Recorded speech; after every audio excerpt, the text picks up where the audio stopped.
रत्नागिरीमध्ये शेतकऱ्यांप्रमाणे कर्जमुक्ती देण्याची मच्छीमारांनी सुद्धा मागणी केली आहे। सरकार आम्ही आत्महत्या करण्याची वाट पाहत आहे का, असा संतप्त सवाल रत्नागिरीतल्या मच्छीमार बांधवांनी थेट मुख्यमंत्र्यांना केला। राज्यातल्या शालेय शिक्षण व्यवस्थेमध्ये मोठा डिजिटल बदल होणार आहे। इयत्ता 1ली ते 12वी पर्यंतच्या सर्व विद्यार्थ्यांची उपस्थिती आता पूर्णपणे ऑनलाईन नोंदवली जाणार आहे।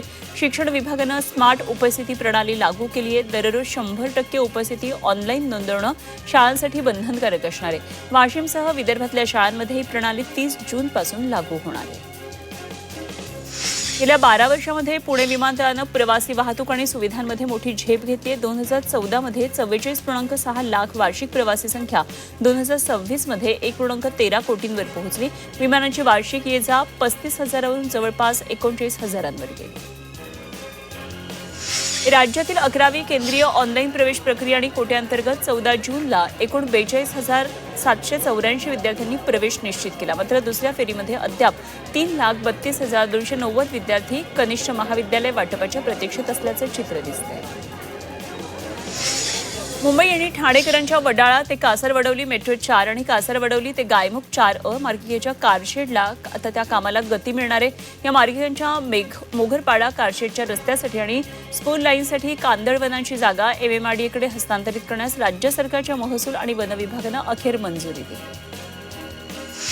मुंबई अहमदाबाद बुलेट ट्रेन प्रकल्पातील डोंगराळ बोगद्यांच्या प्रवेशद्वारावर टनेल हुड्स बसवण्यात येत आहेत। भारतात प्रथमच रेल्वे बोगद्यांसाठी अशा प्रकारे टनेल हुड तंत्रज्ञान विकसित करून अंमलात आणण्यात आलेले आहे आणि सर्व बोगद्यांच्या दोन्ही टोकांना टनेल हुड्स बसवण्यात येत आहेत। PMPMLच्या ताफ्यामध्ये ऑगस्ट अखेर 1000 नवीन CNG बस दाखल होणार आहेत। या बसच्या परिचालनासाठी प्रशासनानं कंत्राटी पद्धतीनं 2000 चालक आणि 2000 वाहक अशी एकूण 4000 कर्मचाऱ्यांची भरती होणार आहे। यासाठीच्या निविदा प्रक्रियेला लवकरच सुरुवात होणार आहे। बस पुण्यामध्ये दाखल होण्यापूर्वी ही प्रक्रिया पूर्ण केली जाणार आहे। महाराष्ट्र लोकसेवा आयोगातर्फे विविध स्पर्धा परीक्षांच्या अभ्यासक्रमांचं पुनरावलोकन करून त्यामध्ये बदल करण्यात आलेत। विविध क्षेत्रातील तज्ज्ञांचा समावेश असलेली 7 सदस्यांची समिती नियुक्त केली आहे।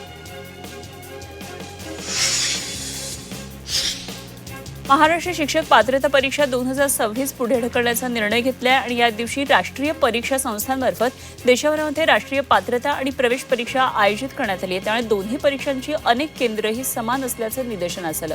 परीक्षेचं आयोजन हे सुरळीतपणे पार पडण्यासाठी शिक्षक पात्रता परीक्षा 28 जूनला घेण्यात येणार आहे।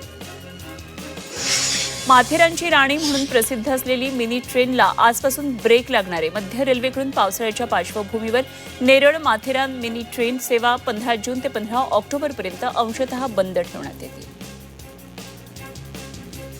मुंबईतील पवई तलाव परिसराचा कायापालट होणार आहे। निसर्गरम्य परिसरातील सुरक्षेचा प्रश्न ऐरणीवर आल्यानंतर आता इथं दिव्यांचा आणखी लखलखाट होणार आहे। पालिकेच्या जल अभियंता विभागानं 2 कोटी रुपयांची तरतूद केली आहे। यासाठी कंत्राटदारांची नियुक्ती करण्यात आली आहे।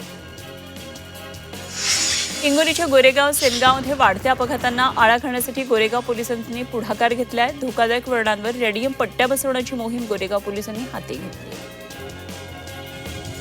शिरूर तालुक्यात महावितरणच्या हलगर्जीपणाचा आणखी एक बळी गेला। शेतातून गेलेली महावितरणची जीर्ण तार अचानक तुटली आणि थेट उसाच्या शेतात पडली।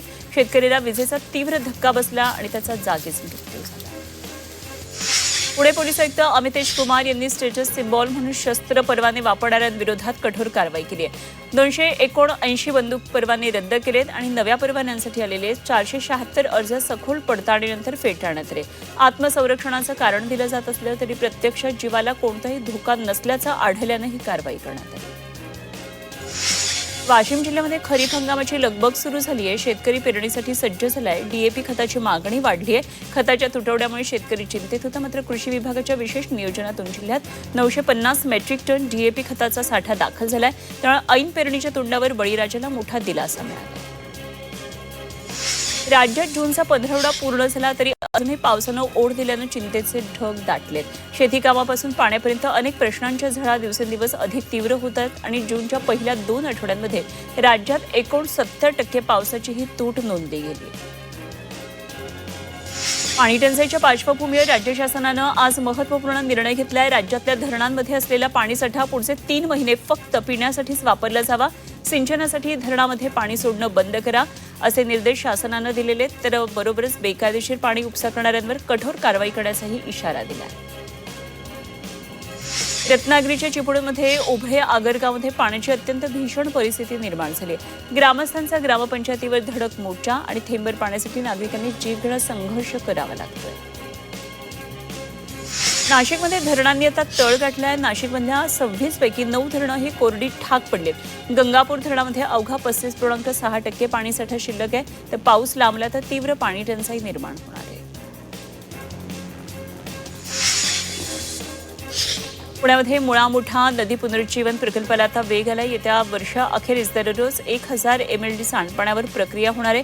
पाणी शुद्ध करून नदीपात्रामध्ये सोडण्याचं पालिकेचं उद्दिष्ट आहे. या महत्वाकांक्षी प्रकल्पासाठी केंद्रीय जल आणि विद्युत संशोधन केंद्राचं सहकार्य मिळत असल्याची माहिती पालिका आयुक्त नवल किशोर राम यांनी दिली.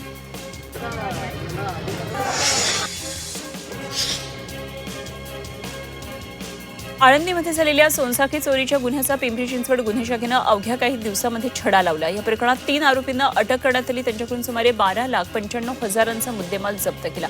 चोरीला गेलेली सोन्याची चेन आणि गुन्ह्यामध्ये वापरलेली वाहनं हस्तगत केली.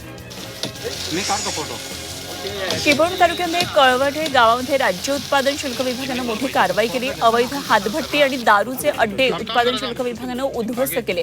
या छाप्यामध्ये सुमारे 2,90,000चा मुद्देमाल जप्त करण्यात आला. 6,000 लिटर रसायन जागेवरच नष्ट केलं. या प्रकरणात एकावर गुन्हा दाखल केला.